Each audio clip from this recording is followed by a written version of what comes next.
नमस्कार, आप देख रहे हैं एनडीटीवी प्रॉफिट हिंदी और मेरे साथ आज हैं आईपीओ अड्डा में कामेश गोयल जो कि चेयरमैन हैं गो डिजिट जनरल इंश्योरेंस के। इनका आईपीओ जो है मई 15 को खुल रहा है और मई 17 को बंद हो रहा है। 258 टू 272 रुपीज़ पर शेयर का इनका आईपीओ है और फ्रेश इशू है लगभग 1125 करोड़ का और ओएफएस है लगभग 1490 करोड़ का। कामेश जी, धन्यवाद आज एनडीटीवी प्रॉफिट हिंदी से बात करने के लिए। मेरा पहला सवाल ये है कि ये आपकी कंपनी जो है फेयरफैक्स बैक्ड है, जिसमें होल्डिंग कंपनी में फेयरफैक्स का स्टेक है। ये जो आईपीओ आप आज ला रहे हैं उसमें लगभग 1125 करोड़ का आपका फ्रेश इशू है, तो उसका उपयोग आप कहाँ करेंगे? नमस्कार और शुक्रिया मेरे को इनवाइट करने के लिए। इंश्योरेंस में जैसे बैंक्स में कैपिटल एडिक्वेसी नॉर्म्स होते हैं, ऐसे इंश्योरेंस में सॉल्वेंसी रिक्वायरमेंट्स होते हैं। तो जितना आप प्रीमियम लिखेंगे आपका जो सॉल्वेंसी है उससे लिंक्ड होता है।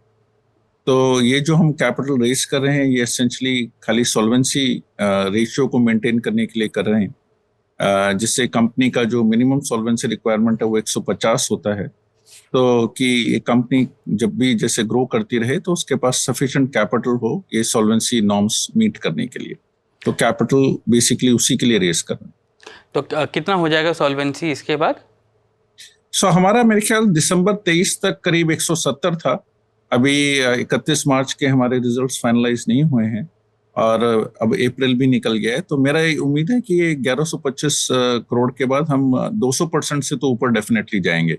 कितना ऊपर जाएंगे वो थोड़ा एग्जैक्टली कैलकुलेट करना पड़ेगा। अच्छा, ये भी बताइए सर, आपके बिजनेस सेगमेंट्स के बारे में बताइए। आप जनरल इंश्योरेंस कंपनी हैं, कौन से सेगमेंट कितनी कंट्रीब्यूट करती है और किस रेट से ग्रो कर रही है? अगर आप ये देखेंगे कि 31 दिसंबर तक अगर हम 9 महीने का आंकड़ा देखेंगे तो करीब हमारा मोटर इंश्योरेंस 60-61% के आसपास है। मेरी परसेंटेजेस थोड़े इधर उधर हो सकती हैं, ये सब डिटेल्स आरएचपी में हैं और हमारी वेबसाइट पे भी हैं।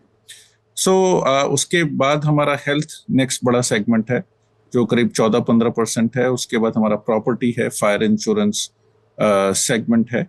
तो ये बेसिकली सेगमेंट्स हैं और उसमें अगर हम पिछले 3 साल को देखेंगे, आंकड़े जो भी हमारे अगेन आरएचपी में हैं, इसमें देखेंगे कि पिछले 3 साल में हमारी जो ग्रोथ नॉन मोटर में है वो मोटर से ज्यादा हुई है। तो इसलिए मोटर धीरे धीरे नीचे आ रहा है। पर मैं एक चीज ये कहना चाहूंगा कि हम डिजिट में इस ढंग से अपने आप को नहीं ड्राइव करते कि मोटर इतना होना चाहिए या हेल्थ उतना होना चाहिए। हम मार्केट में अपॉर्चुनिटीज को देखते हैं और उस हिसाब से हम ड्राइव करते हैं। और हमारे लिए अगर मोटर कल दोबारा 90 हो जाए या अभी 60 से होके कल 40 हो जाए तो इससे हमको एक्चुअली फर्क नहीं पड़ेगा। हम लोग अपने आप को किसी एक फिक्स्ड टाइप के डेटा सेट में हम अपने आप को नहीं देखते हैं। हम मार्केट में अपॉर्चुनिटीज देखते हैं। मार्केट बहुत डायनामिक है, तो जैसे हमको जहां अपॉर्चुनिटीज लगती हैं हम उसके हिसाब से फिर बिजनेस को ड्राइव करने की कोशिश करते हैं। जी, एक चीज़ बताइए कि मार्जिन्स कौन से सेगमेंट में सबसे ज़्यादा हैं, क्योंकि अब आप लिस्टेड होने वाले हैं तो इस पे ज़्यादा वो रहेगा फोकस कि भाई प्रॉफिटेबिलिटी मार्जिन्स आए। तो कौन से सेगमेंट में ज़्यादा हैं तो नेचुरली फोकस भी वहाँ पर रहेगा थोड़ा सा। जी, तो इसमें एक्चुअली मैं कहूँगा हमारे इंश्योरेंस में तो विश्व गुरु वॉरेन बफेट ही हैं, जनरल इंश्योरेंस की तो स्पेशली। उन्होंने 1996 या 97 में एक एनुअल शेयर होल्डर्स अपने लेटर में उन्होंने फ्लोट को काफी अच्छे से डिस्क्राइब किया था। फ्लोट ये होता है कि जब जनरल इंश्योरेंस कंपनीज कोई भी बिजनेस लिखती हैं और उनके पास वो इन्वेस्टमेंट के लिए पैसा रहता है, क्योंकि आज आपने प्रीमियम लिया, क्लेम्स आप धीरे धीरे करके पे करते हैं, आपके एक्सपेंसेस तो डेली बेस पे चलते रहते हैं। तो over a period of time ये जो फ्लोट है या हम इंडिया में उसको एयूएम करके बोलते हैं जनरल इंश्योरेंस कंपनीज का, एक तो कितनी वो ग्रोथ आ रही है आपकी, अगर आप उससे देखेंगे तो एक वो बड़ा प्रॉफिट ड्राइव करता है। नाउ ये जो इन्वेस्टमेंट है ये डिपेंड करती है कि आप लॉन्ग टर्म बिजनेस लिख रहे हैं या शॉर्ट टर्म बिजनेस लिख रहे हैं। अगर आप लॉन्ग टर्म बिजनेस लिख रहे हैं जैसे मोटर थर्ड पार्टी का, तो उसमें आपका थोड़ा ज्यादा आपका फ्लोट रहता है। अगर आप फायर वगैरह लिख रहे हैं वो थोड़ा कम रहता है।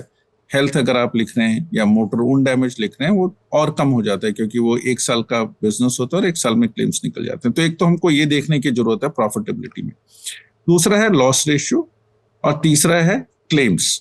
तो ये 3 चीजों के कारण होता है। बट हमारे बिजनेस में स्टेबिलिटी नहीं होती है। जैसे अगर आप कोविड का टाइम देखेंगे तो हेल्थ इंश्योरेंस बिजनेस काफी लॉस मेकिंग था। पिछले साल अगर आप देखेंगे अप्रैल टू दिसंबर तो कई जगह फ्लड्स आए, सिक्किम में एक बड़ा इवेंट हो गया था, हिमाचल में कहीं कुछ ऐसे लैंडस्लाइड्स हुए।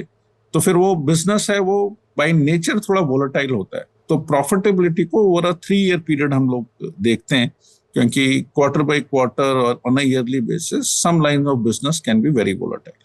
बाकी जो डिटेल्स हमारे रेवेन्यू अकाउंट के हैं और हर कंपनी के हैं, चाहे वो लिस्टेड है चाहे नहीं है, वो सब कंपनीज के उनके वेबसाइट पे अवेलेबल हैं दिसंबर 23 के लिए।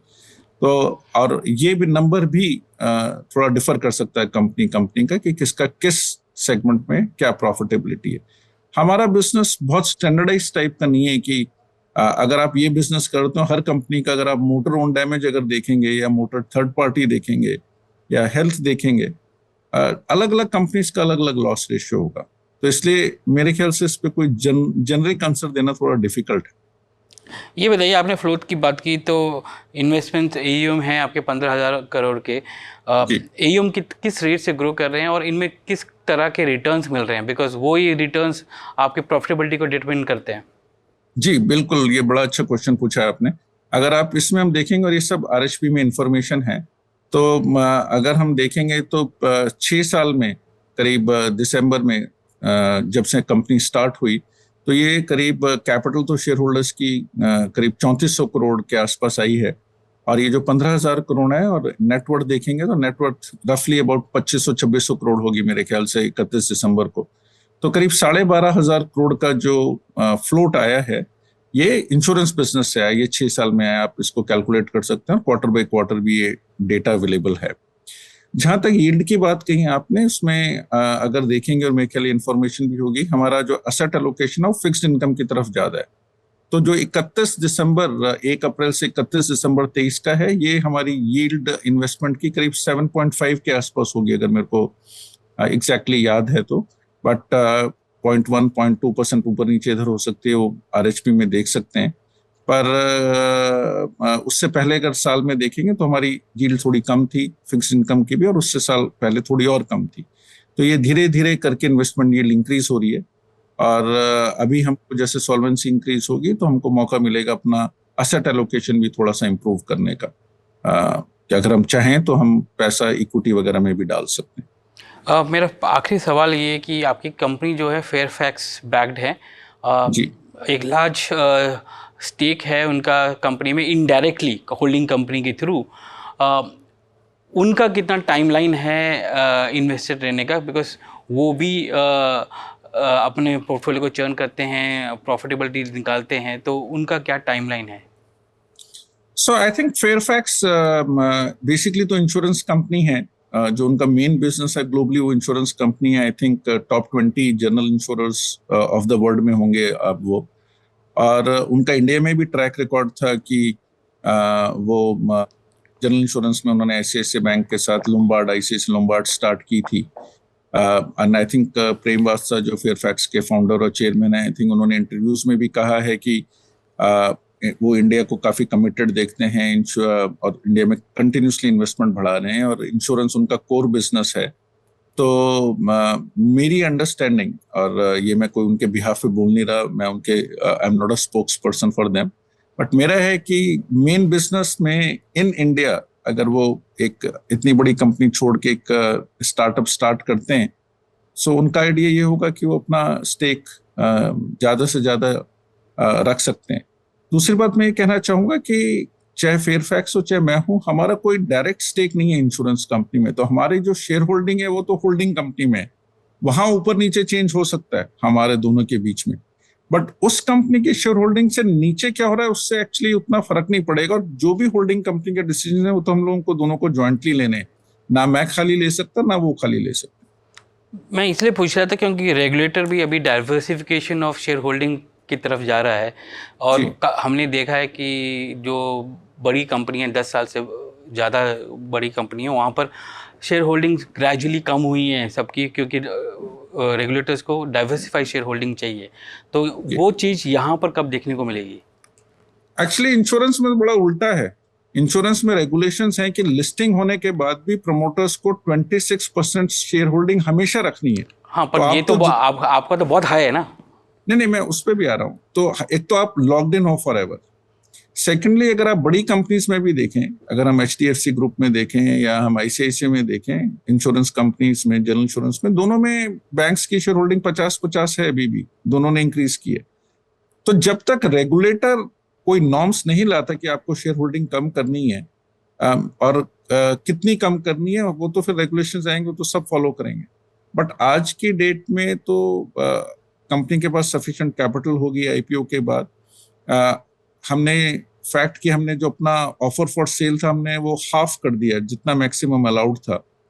इससे क्लियरली डिमॉन्स्ट्रेट होता है कि जो होल्डिंग कंपनी है, जो प्रमोटर्स हैं, हम लोग बेचना नहीं चाह रहे हैं। तो मेरे ख्याल से इससे बेटर, वो कहते हैं ना प्रत्यक्ष को प्रमाण क्या देना, तो मेरे ख्याल इससे बेटर प्रूफ तो आपको क्या बता सकता हूँ। गोयल जी, धन्यवाद आज हमसे बात करने के लिए। आप NDTV प्रॉफिट हिंदी में आए। आपका IPO जो है मई 15 को खुल रहा है और 17 को बंद हो रहा है और 258 to 272 रुपीज़ पर शेयर प्राइस बैंड है आपका। फ्रेश इशू 1125 करोड़ का है और OFS जो है लगभग 1490 करोड़ का है। धन्यवाद आज हमसे बात करने के लिए। शुक्रिया।